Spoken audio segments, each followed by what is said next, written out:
Je m'appelle Michael Serrano, j'ai 20 ans, j'habite à Font-Romeu, je pratique le raid multisport depuis 5 ans. Donc le raid multisport, c'est un enchaînement de disciplines, le VTT, le trail et le canoë. On va enchaîner ces disciplines en orientation. Début septembre, j'ai participé au Raid in France. La particularité, c'était un raid long, entre 5 et 7 jours en non-stop. On est en semi-autosuffisance, avec 12 heures de sommeil obligatoire réparties sur toute la course.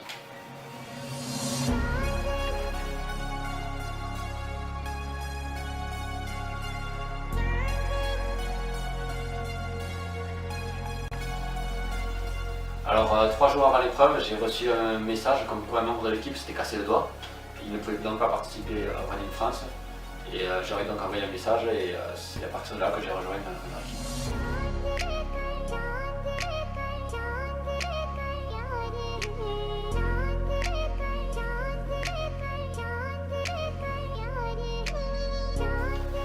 La veille de la course, j'ai mangé avec mon équipe. C'est la première fois que je les ai rencontrés. Eux, ils se connaissaient déjà. Puis le lendemain, nous sommes allés faire toutes les vérifications administratives et matérielles ensemble.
La courbe en bleu représente le profil de la course en dénivelé et la courbe verte, la dette de sommeil cumulée basée sur une nuit de 7 heures.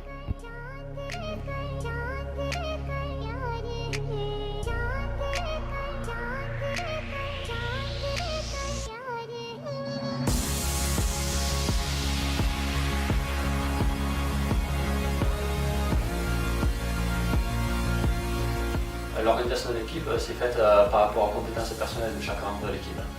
Donc, étant donné que j'étais local au début de la course, c'est moi qui orientais avec la carte. Et très rapidement, étant donné que les autres avaient plus d'expérience et un meilleur niveau que le mien, ils ont rapidement récupéré la carte pour orienter à leur tour. Et notamment Raphaël.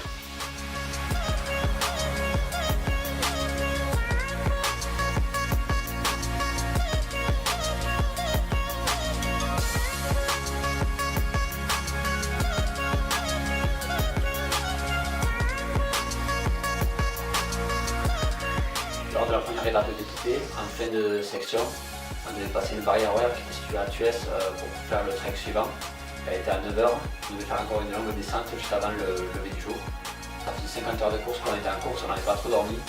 Et je m'endormais sur le vélo, donc notre unité de progression était trop faible. Étant donné que je n'arrivais pas à avancer plus vite, Raphaël a pris la décision que l'on dorme 25 minutes. Un sommeil qui au final était réparateur, qui nous a permis d'avancer vite et de passer la barrière horaire.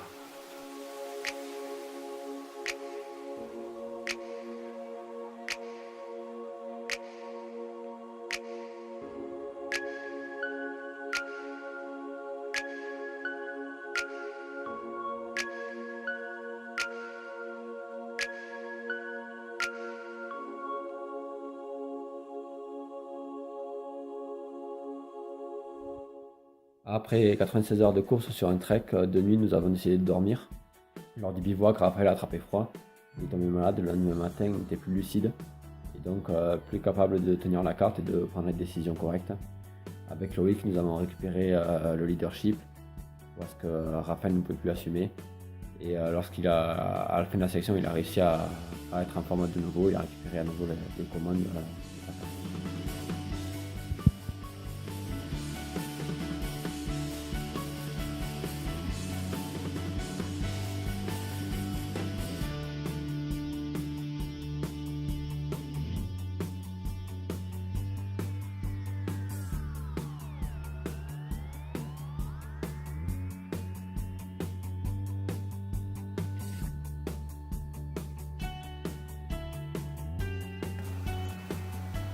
Après 120 heures de course sur le dernier VTT, nous nous sommes perdus.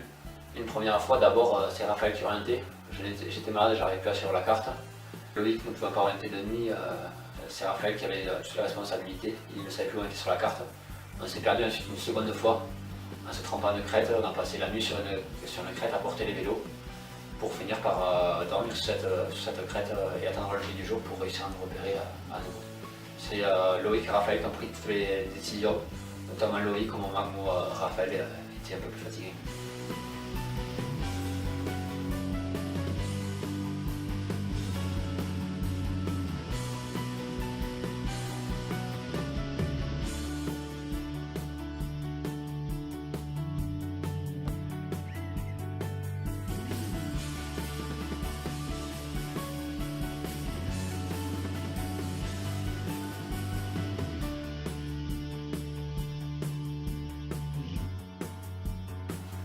Après 154 heures de course, nous avons passé la ligne d'arrivée.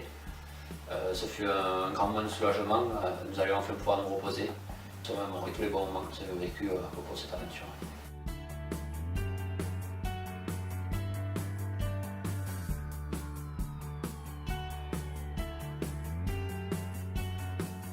Grâce aux réponses du questionnaire, on a pu établir ces deux graphiques qui représentent la qualité de prise de décision et l'influence du leader en fonction de l'état de forme. Un graphique du point de vue de Raphaël et l'autre avec le point de vue du reste du groupe. On constate alors que plus l'état de forme est bon et plus la qualité des décisions est bonne, donc l'influence du leader est grande. Au contraire, plus l'état de fatigue est important et plus la qualité des décisions est mauvaise, donc l'influence du leader diminue. Au cours du raid, on constate que plus les membres de l'équipe sont fatigués, plus le leader passe du socio-opératoire au socio-affectif. Ce changement a lieu parce que les membres qui manquent de sommeil sont moins lucides et se concentrent plus sur leurs besoins personnels. Le leader doit donc passer vers une considération individualisée, comme le montre l'exemple de Michael.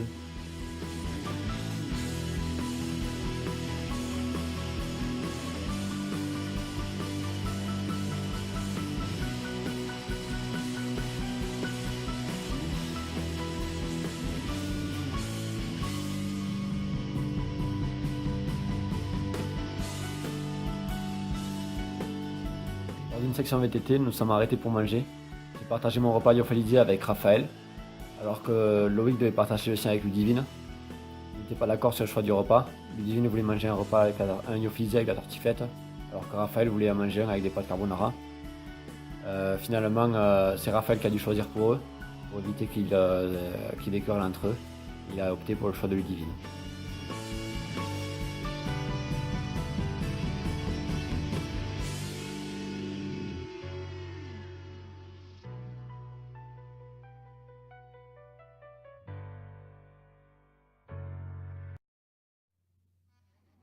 Selon toi, Raphaël a-t-il été un bon leader et pourquoi ?